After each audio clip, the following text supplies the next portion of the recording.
नमस्कार दोस्तों, finally Bajaj Finserv ने एक नया एनएफओ जारी किया है। एनएफओ का नाम है Bajaj Finserv equity saving fund NFO. आज इसके बारे में डिटेल में बात करेंगे। अगर आप इसमें पैसा लगाना चाहते हैं, चाहे एसआईपी या फिर वन टाइम, वीडियो के डिस्क्रिप्शन में जाइएगा, वहाँ पर ईजिली आपको लिंक मिल जाएगा जहाँ से सीधे बजाज फिनसर्व के ऑफिशियल वेबसाइट से आप पैसे लगा सकते हैं। किसी थर्ड पार्टी प्लेटफॉर्म को यूज़ करने की कोई ज़रूरत नहीं। चलिए इसके बारे में डिटेल में बात करते हैं। तो बेसिकली सबसे पहले कुछ चीज़ें इसके बारे में डिस्कस कर लेते हैं जो कि फैक्ट है, उसके बाद आगे इस स्कीम के बारे में और डिटेल में बात करेंगे। अगर आप एसआईपी करना चाहते हो 500 रुपये से कर सकते हो।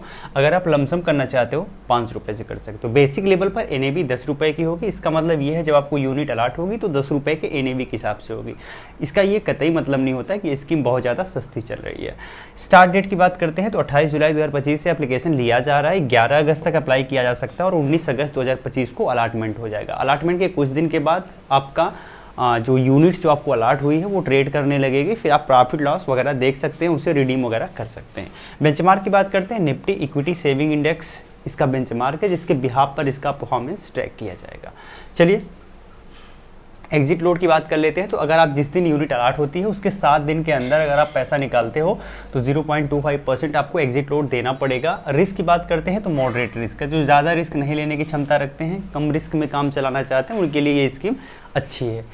कैटेगरी इक्विटी सेविंग है और इसे मैनेज करने की जिम्मेदारी मिस्टर सौरभ गुप्ता एंड उनकी टीम को दी गई है।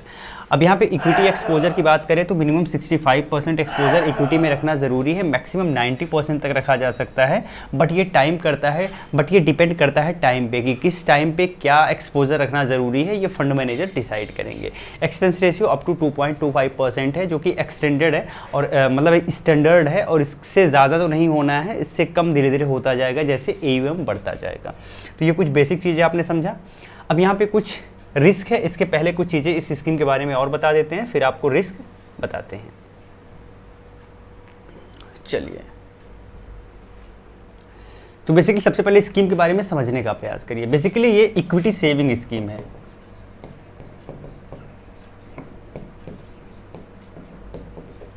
इक्विटी सेविंग स्कीम है। इसकी खासियत ये है ना, इसमें बेसिकली इक्विटी में भी एक्सपोजर रहता है, इसके अलावा डेट में भी एक्सपोजर रहता है। इवन डेट में ही सिर्फ नहीं बल्कि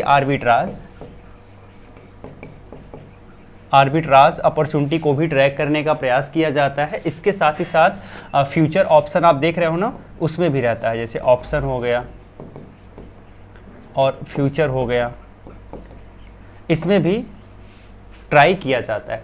अब ये जो फ्यूचर ऑप्शन है यानी जो डेरिवेटिव सेक्टर में ट्राई किया जाता है या फिर जो डेरिवेटिव सेक्शन में ट्राई किया जाता है वो बेसिकली हेजिंग के पर्पस से ट्राई किया जाता है। ठीक है, तो जैसे मान लीजिए मार्केट में अभी बहुत ज़्यादा उतार चढ़ाव है तो वो अपने पोर्टफोलियो को हेज करने के लिए फंड मैनेजर इसका यानी कि ऑप्शन या फ्यूचर का यूज़ करता है। ठीक है, इसके अलावा आर्बिट्राज की बात करते हैं। आर्बिट्राज में क्या होता है, जब मार्केट में बहुत ज़्यादा वॉलेटिलिटी है तो वो ट्राई करता है कि यार अगर कंसिस्टेंट रिटर्न निकल के नहीं आ रहा तो कहीं अगर आर्बिट्राज अपॉर्चुनिटी मिल रही तो वहाँ हम रिटर्न निकालने का ट्राई करें। तो इसमें क्या होता है कि एक मार्केट से कुछ पैसे में वो चीज़ें खरीद के फिर दूसरे मार्केट में जहाँ महंगी चले वहाँ बेच देता है। जैसे मान लीजिए अगर आप डेरिवेटिव से अगर कैश मार्केट में कुछ हेरा फेरी चल रही तो वहाँ से भी वहाँ ये आर्बिट्रेज के माध्यम से पैसा निकाला जा सकता है, बनाया जा सकता है। ठीक है, तो दूसरी चीज़ ये है।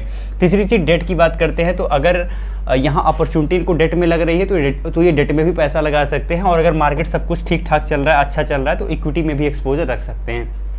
इस स्कीम की सबसे अच्छी बात यह है कि मैक्सिमम इक्विटी में एक्सपोजर अगर रखना है तो जो मैंने आपको पहले बताया मैक्सिमम उतना रख सकते हैं, और मिनिमम की बात करें तो मिनिमम 10-15% भी चाहे तो कर सकते हैं, वो टाइम टू टाइम डिपेंड करता है। ठीक है, तो इसमें काफ़ी फ्लेक्सिबिलिटी होती है, इसलिए ये स्कीम अच्छी मानी जाती है। साथ ही साथ इसमें आप कई इंस्ट्रूमेंट में पैसा लगा रहे हो, इक्विटी में भी लगा रहे हो, डेट में भी लगा रहे हो, आर्बिट्राज में भी लगा रहे हो, इसके अलावा आप हेजिंग के पर्पज से भी चीज़ें कर रहे हो, तो यहाँ पे आपका रिस्क थोड़ा सा न्यूट्रल हो जाता है क्योंकि यहाँ अलग अलग जगह पे अलग अलग एसेट क्लास में पैसा आपका धीरे धीरे इन्वॉल्व होता है और टाइम पीरियड के हिसाब से कैसा मार्केट का मोमेंटम है उस हिसाब से पैसे का एलोकेशन किया जाता है फंड मैनेजर के द्वारा। तो ये एक स्कीम इस मामले में थोड़ी सी अच्छी लग रही है।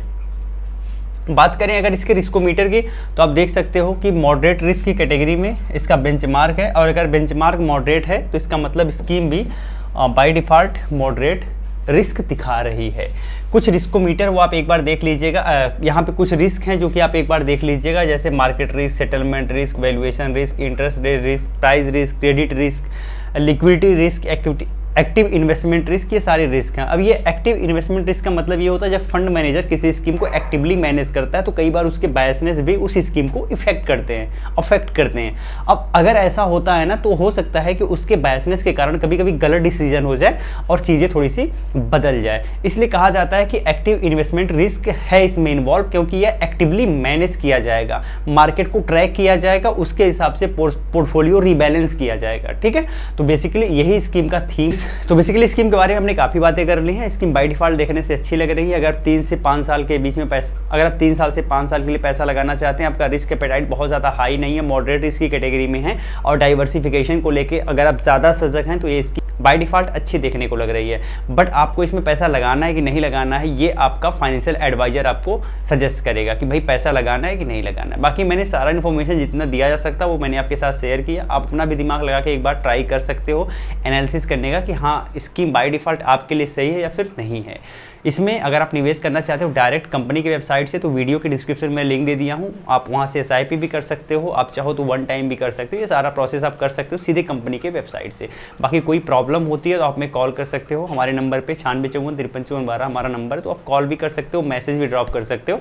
टाइम मिलने के बाद हम आपको रिस्पॉन्स ज़रूर करेंगे। फिर मिलते हैं, तब तक के लिए जय हिंद।